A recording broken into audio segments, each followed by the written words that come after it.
When life switched to sports mode, hold it in the road. When you get so mad, you can't. All right, Ivan. Just growing up, we were just talking about youth and things like that as far as, trying to build up and pass down knowledge and not have the same mistakes. What is some stuff that you wish you learned when you was younger? Our parents, because, we all make mistakes. We still making mistakes as parents.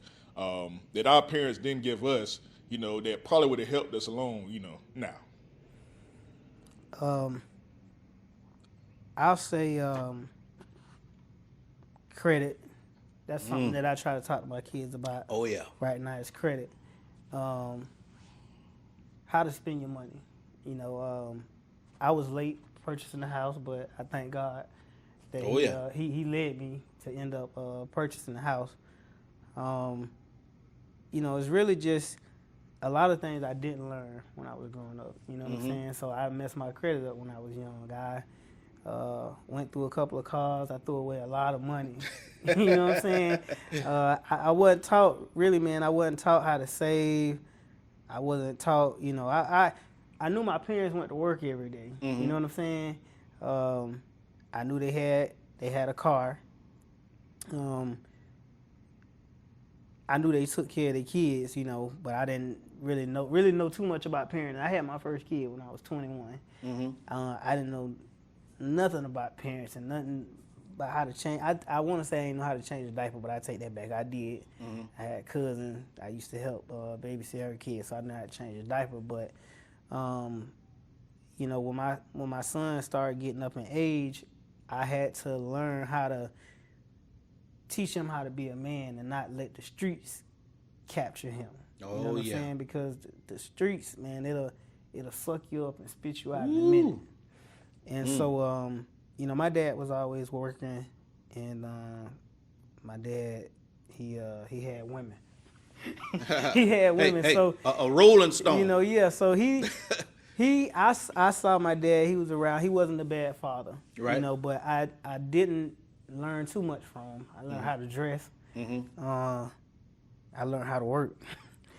But I really wasn't taught a lot of stuff. So, I taught my son how to change a flat tire. Matter of fact, he called me during homecoming, and he learned at a young age, helping me take rims on and off my car, right, and putting factories back on. And so he's making sure he had the jack right and stuff like that. My daughter, she lived with me. I tried to teach her how to be a woman, or how to carry herself, because I know what I want as a man, what I look at, and so it's the same thing with the females too. The streets will suck them in and spit them back out. Try to teach her what to look for in different dudes. And I honestly, she just turned 18, and I didn't want to meet no boyfriend and none of that stuff. I just recently met a little boyfriend that she was talking to. But just knowing how to be an adult. My son, he in college, I gave him one of my credit cards. I didn't want him to get one because I want to teach him how to go about using it, you know. And he'll call me and be like, "Oh, Dad, can I use a credit card?" "Okay, what you want to do? What you trying to buy it for?" Because it's for emergency. "Oh, I want to buy a pair of shoes." That's not an emergency. No, hell. You know what I'm saying? So that's where I messed up at when I was coming up. I'm going to the mall, but I had money in my pocket. Right. So I asked him, well, you got any money? Yeah. I said, well, if you got money, why you need to use credit card? I said, I tell you what, I'll go half with you on the shoes. That way we won't have to worry about the credit card. If you flat and, you need to use a card, you need to get some groceries or something like that, or you need whatever, but we're not going on a shopping spree. You know what I'm saying? That's not what it's for. That's not what I want to teach you. So, it's basically, he get financial aid. He never had a job. You know what I'm saying? So I teach him how to save your money. You know what I'm saying? Because when I was coming up, man, every little bit of money I would get, you know what I'm saying? I could go to the club. "Oh, you want a drink? You want a drink? You want a drink?" They probably love to see me when I come. Yeah. Well, I'm finna get fucked up for free. If I think about how much money I had in my pocket and I could have invested, we talk about the van. I could have had about 5 or 6 vans. Not saying that I could do it now. It's just you you want it to be the best move. You know what I'm saying? Especially when you're gonna make an investment like that. Right. You know, you don't want to just have something sitting in your yard. You know, and so I wasn't really taught like how to invest. You know what I'm saying? I wasn't really taught how to save.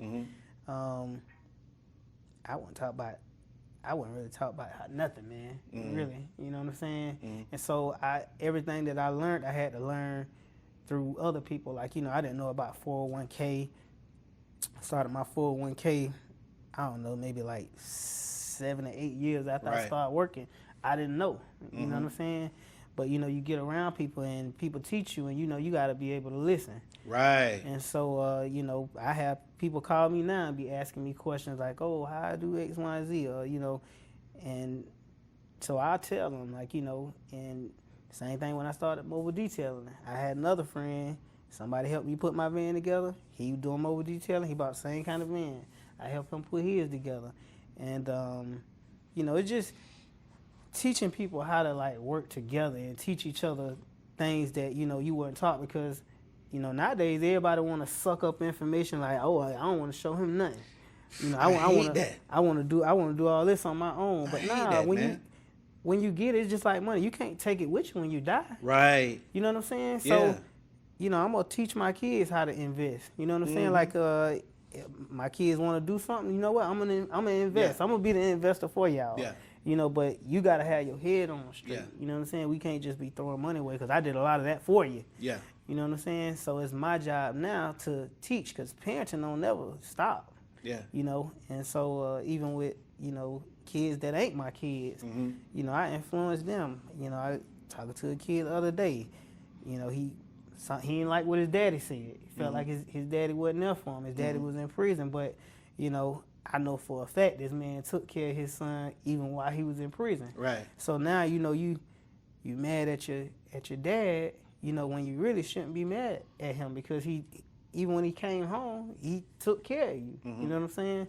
And so, you know, just mentoring kids and pointing them in the right direction and just, you know, each one teach one. When you know better, you do better. You know what I'm saying? And so I ain't going to tell somebody, yeah, man, mobile detailing, man, yeah, you don't need to do that. You know what I'm saying? Yeah. It's a lot of money in mobile detailing. Like, you know, you doing it full time.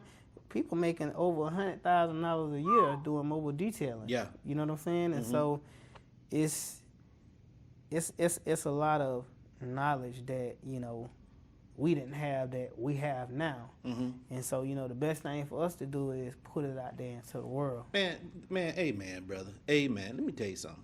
There's some things in our culture that we need to just, well, it's a lot really about our culture that we need to re-examine and we need to get away from. The game is to be sold, not told. That's something that we need to, man, we ain't in a position to wait, you know what I mean? And that's them greedy jokers that, hey, look here, man, I got me, you know what I mean? And I ain't finna tell you nothing. You understand what I'm talking about? Man, share that information. You get what I'm saying? You never know how that person can come back and bless you, you know what I mean, by just giving them some, just pointing them in the right direction. You get what I'm saying? It's so many people that's out here that's like that, man. You know what I mean? They just won't give up that information, bro. Even with you know what I'm saying, with what me and my dog got going on, man. You know what I'm saying, man. Well, look here, we'll try to point you in the best direction possible. We'll even tell you what to stay away from because, like you talking about that trial and error. Hey, we got some equipment that's collecting dust, bro. You understand what I'm talking about? That we paid good money for. You understand what I'm saying? Y'all can put it. You could put it. You could put And it can't to give use, it away. man. You could put it to use. I mean, I don't know, man. I bought that van for $800. I probably made that $800 back in 2 weeks after I had got that van on the road. Damn. You know, and that was just me just starting out. You know what I'm saying? So, you know, you get your business cards, you put your stuff on Google. You know, the same way these promoters be out here promoting the club, man, promote your business. These people promoting their business, or they bring y'all in for y'all to spend money, and they making money. You know what I'm saying? So if somebody, everybody wants you to get them something nowadays. But if you just thought about, like, man, if I spend, I don't know, I'm gonna just use me for it. If I spend $800 one time, I probably spent $800 in December. In the next December, a year from that December, I don't know how many $800 I done made. You know what I'm saying? You know, I probably spent $800, but it turned around and made me $50,000, and that's just me doing it part time. Man, that's just part time. Yeah, yeah. You know, and so I don't know, man. It's just people get the wrong impression. You know, I started working in grocery. You know, people be like, you know, oh, clean up on aisle 6, but man, I'm making $60,000, $70,000, $80,000 a year. You know, over time. You know what I'm saying? So it's not. It's people get the wrong idea about, you know, what it is that somebody is doing. They think you're not making, you know, money. You know what I'm saying? Because everybody else is making it seem like, man, you ain't got to go work over here. You can go out here, but then you got to worry about whether you're gonna go to jail or not. Oh yeah, Well, yeah. You talking about the shortcuts, the street yeah, life. them the shortcuts. Like, you know, if you want to take something from somebody, or, you know, I had somebody break in my car, man. You know what I'm saying? And Lazy thinking, bro. Getting one of my handguns, but you know, now you sitting in the courtroom, and you got other people determining, you know, how much time you about to get. Yeah. You know what I'm saying? And I don't know, man. I just seen a lot of people they don't think about things until after it happened. But if you had somebody to guide you and point you in the right direction, all you had to do was just listen. Right. Everybody that's giving you advice ain't giving you bad advice. Right. You know, we were talking about Bay County and spring break and all that there, you know, and being over there enlightened me to something. You know, when you're talking about, you know, just sitting back thinking for a minute. Do you know the lick that you can hit selling hot dogs, water, you understand what I'm saying, sausage and shit like that there? Man, I was watching them jokers over there in Bay County out there on the beach. Line, I'm talking about everybody trying to get a damn hot dog. And he might want $3.50, $4, you understand what I'm saying? Then with the water, gonna shoot you right on up to $5. So, you know, me, you know, I'm one of them jokers that got them binoculars, you understand what I'm saying, counting your money for you. You understand what I'm saying? I'm like, damn, this joker hitting a lick. You understand what I'm talking about? Them jokers over there used to hit, and they ain't got nothing but a peddler's license. No overhead, no building, no nothing, just like what they come out there with. You know, 5, they look real, and man, you hit a monster lick. To the point the way you ain't even got to work. You ain't got to work the summer or the winter. You done hit a lick that big, and every spring you just go out there and hit you a lick like that. And all it take is just to think for a minute, man. I ain't got to rob nobody. You understand what I'm saying? I ain't got to go take nothing. I ain't got to go steal nothing. I ain't got to get out here in these streets and sell no dope, none of that. Just sit back and think for a minute. I've had people come to me and ask me, like, ask me about a business idea.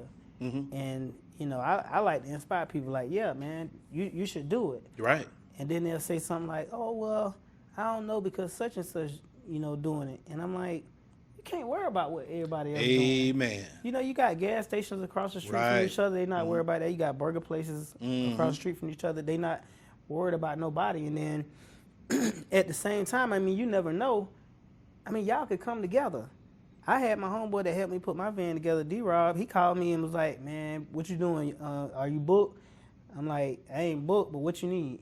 Man, I got about 12 cars in one spot, man. I ain't going to be able to do them. I'm trying to see if you can help me out. Man, you know what I did? Shout out to whoever D-Rob is, man. I canceled the 2 appointments that I had. Well, I rescheduled them. I'm not going to say I canceled them. I rescheduled them, and I went down there and helped them out. And then the dude that I helped put his van together, we trade off work sometimes. Like, if he ain't going to be able to get to it, or I do carpet and seats, he don't. You know, so he like, I got a carpet and seat job for you. So it's enough money out here for everybody. You know what I'm saying? The guy that I used to get to wash my car, he just got out and he just started doing mobile detailing. It's no competition.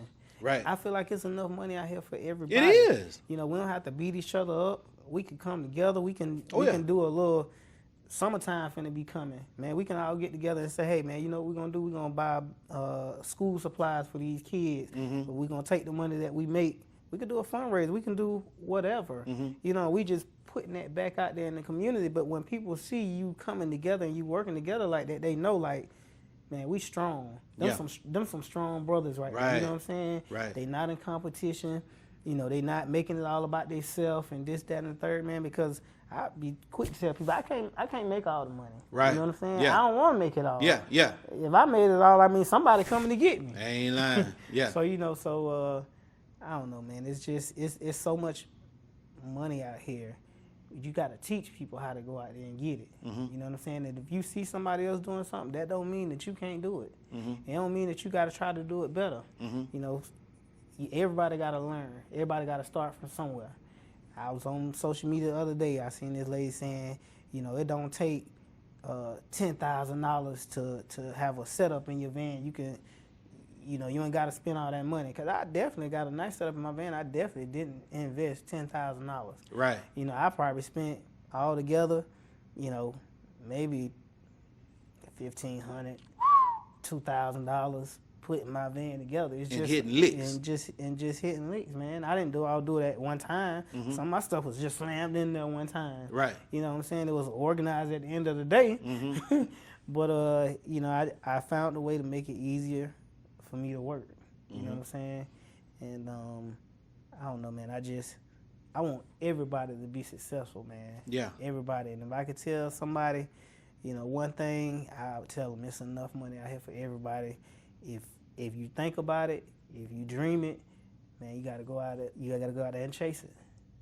Amen, Go good out there brother. and chase it. So. Prestige Auto Detailing. Ivan, man, we appreciate it, bro. We appreciate it. Appreciate y'all having Man, me. hey, blessings to you and all your endeavors today, tomorrow, and forever. And shout out to D-Rob. What's the name of his? D3 Mobile Detailing. D3 Mobile Detailing down there in Crawfordville, man. Hey, look at y'all brothers. Keep doing what y'all doing. Keep inspiring people. Keep talking to these jits out here. You understand what I'm talking about? Man. Y'all follow me, man, on Instagram. Prestige_Mobile Detailing. That's a bet. Y'all hear that? Y'all want to book an appointment? Y'all go ahead and call 850-853-9990. Some people don't like to call. Send a text message. The link in my bio on Instagram. Yeah, yeah. So, That's what's up. yeah, That's what's up, yeah. brother. Thank you. Thank you, brother. And keep doing what you're doing. Yes, sir. Till next time, y'all live right, play fair. Holla at us.